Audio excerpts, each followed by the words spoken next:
and Omar Mateen in Orlando, all of whom, you know, when you look back at it, have sort of triggered some wires along the way. But, you know, you can understand when you look at law enforcement, you look at the FBI, the way the rules are laid down, they are very restricted in terms of what they can do. Is there a way to make it somewhat easier within the laws of this country to keep a tab on these people? Well, one thing we should do is make sure the FBI has the tools it needs. Right now, they can't get electronic records that you can get for bank records, you can get for phone records, and we should allow them to do that. I could do that in a criminal prosecution case. That's not a content of email.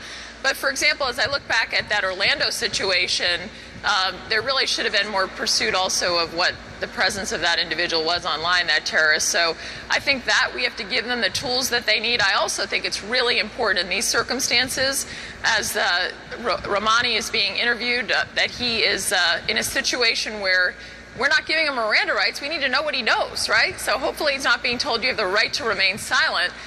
We are getting everything he knows to understand who did he have contact with in Afghanistan and Pakistan. Is there anyone else that has helped him here in the United States? But doesn't, according to Judge Napolitano, there's no legal grounds to do that at all. Well, here's the situation.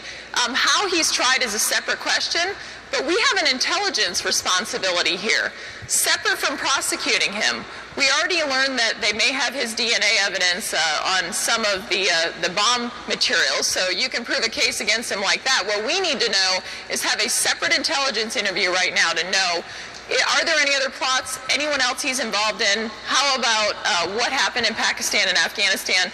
That's critical, and I think that piece has to be addressed in this case. It's a great point. We have to get better at doing this. There's just no doubt about it, because you look at these cases, one after the other, and there has to be a way. You know, people think their privacy is so impinged upon in this country, and that everybody's watching what they're doing on the internet, but the crazy truth is that they're not, because nobody's watching what any of the people that we just put on the screen were doing on the internet, correct? Well, that's true, and you know, obviously we need to make sure that our law enforcement have the tools that they need to go after the terrorists, and that's got to be clear. And I also think we need to make sure that both the federal continues to communicate down the line, because it's the local law enforcement. They need to know what's going on too, because they're the most likely to encounter these individuals on the first instance. They absolutely are, and they're the ones that know when they've been trouble in the past with the law. And there's, you know, again, I feel like we've been talking about the information sharing game since September 11th.